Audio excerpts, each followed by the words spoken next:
The Arabic version and next session.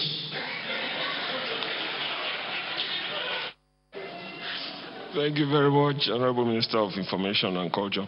We will now take the Honorable Minister of Interior.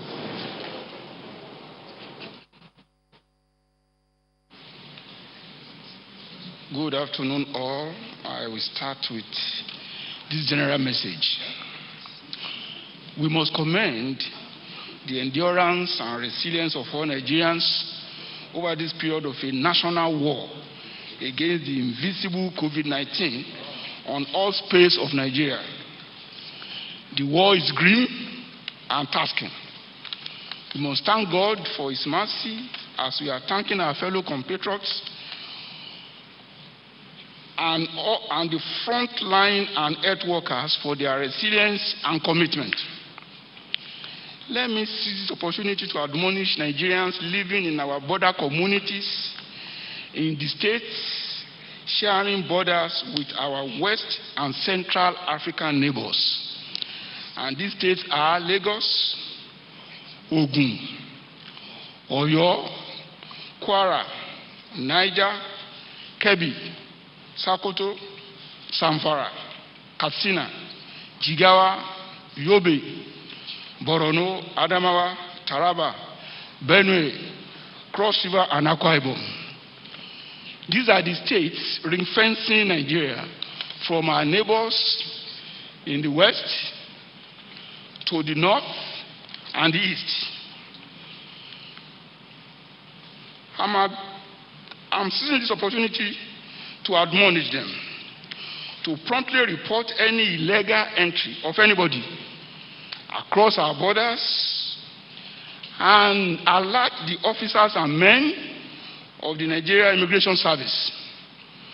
It is in our collective interest to prevent opportunistic entry of COVID-19 into Nigeria by any means.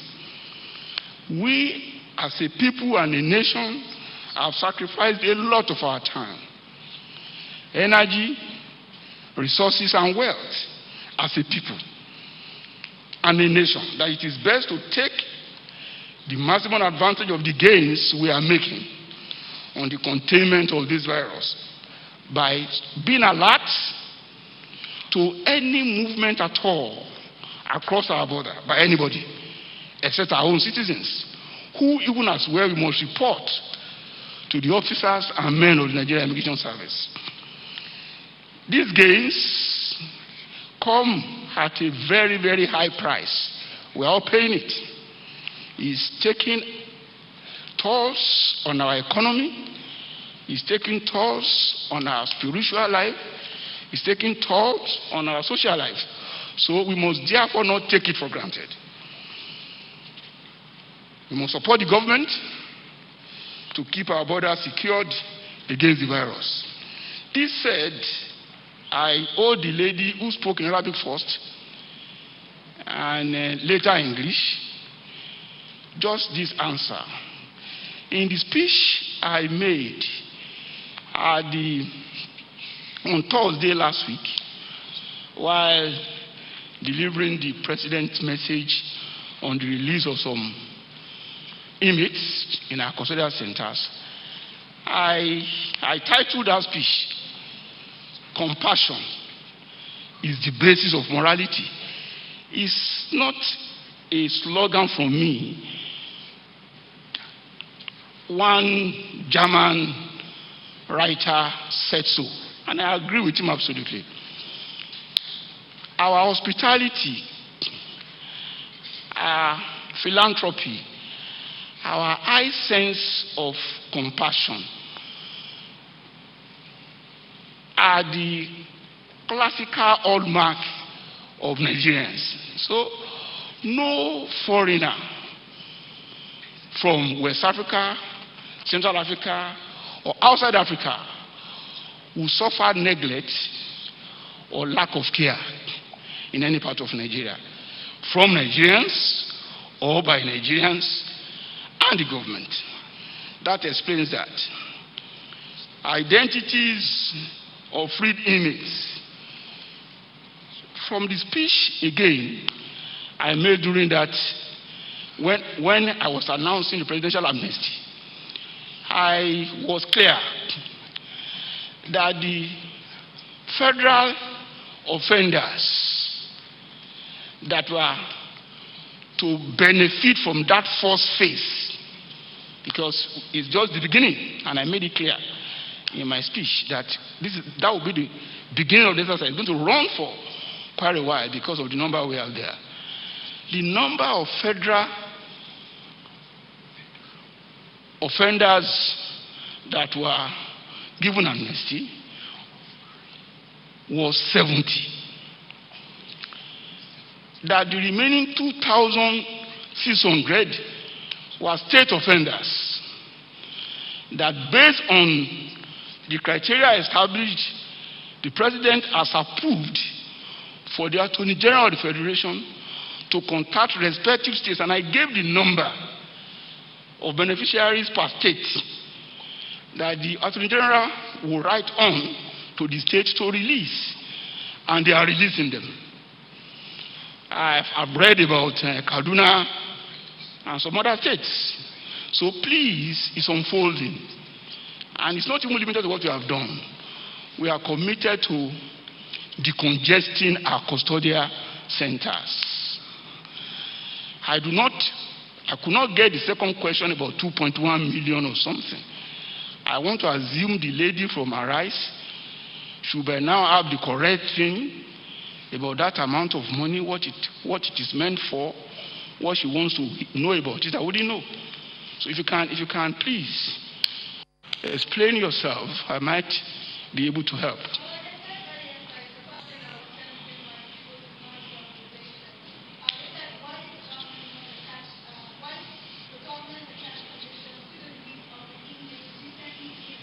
Okay. Thank you. I've now understood you. It's 21 million, it's 21,500,000 naira. Please. When it comes to money, everybody is oversensitive.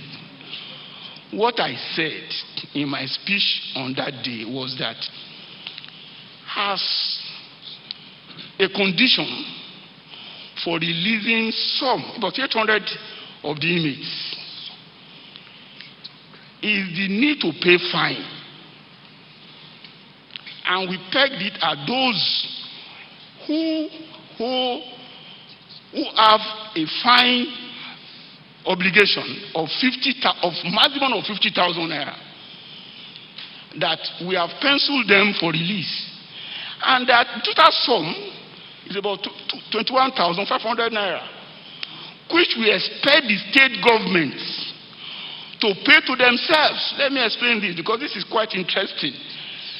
FCT paid for his own inmates that fall within that bracket of inmates having fine obligation of maximum of 50,000 naira or below.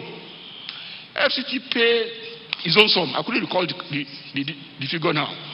And we recommend to the state governments to equally do the same.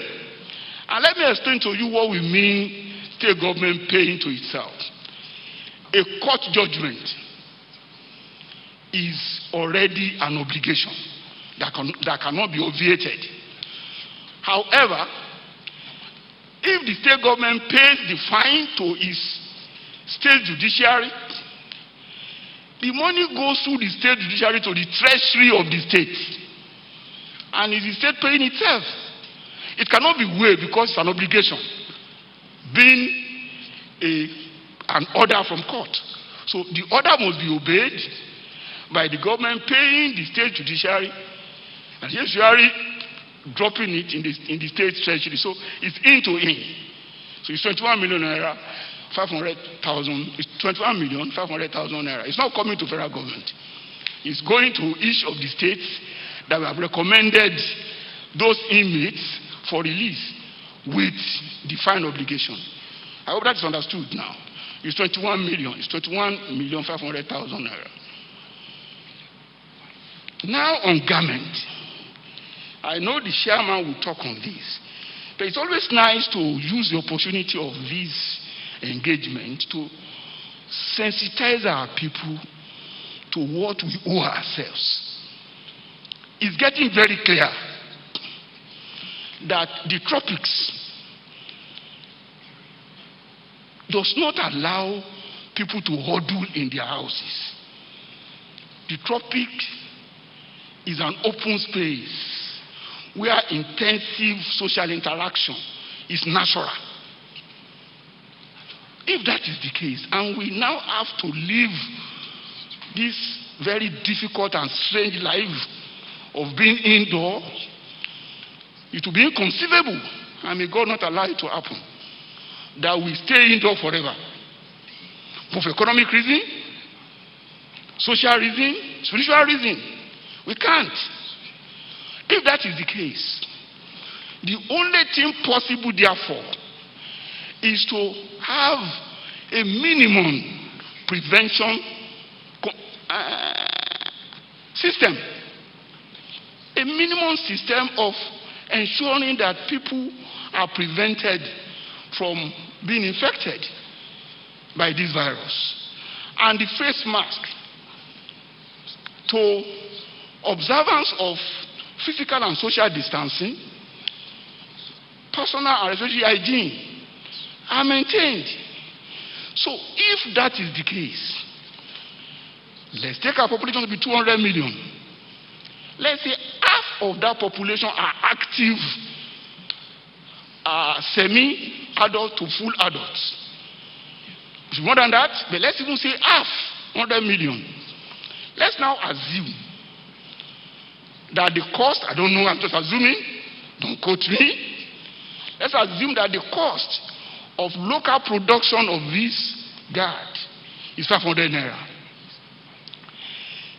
That business alone of mass production will generate a 50 billion naira business. So if that is so, I want to recommend this. Rather than look at government for grant, let individuals that can mobilize seamstresses in their respective area to produce this thing and help people in their community. Let chairmen of local government areas, let councillors, let officials of government and those with means support this exercise by mass producing from local producers, seamstresses, ladies, women who can do this. We have been told by experts that our ordinary textiles can go a long way in producing this mask and serving the purpose of preventing the droplets of the virus from attacking us. So I'm with this appealing, or I'm by this appealing to all of us that have the capacity, one, to organize seamstresses in our respective communities. Leaders of community, leaders of religious organizations, leaders of associations, trade and social, political leaders, everywhere. Let's come around to support the containment of this virus by mobilizing those with capacity to produce masks with our cloth that we can use year round.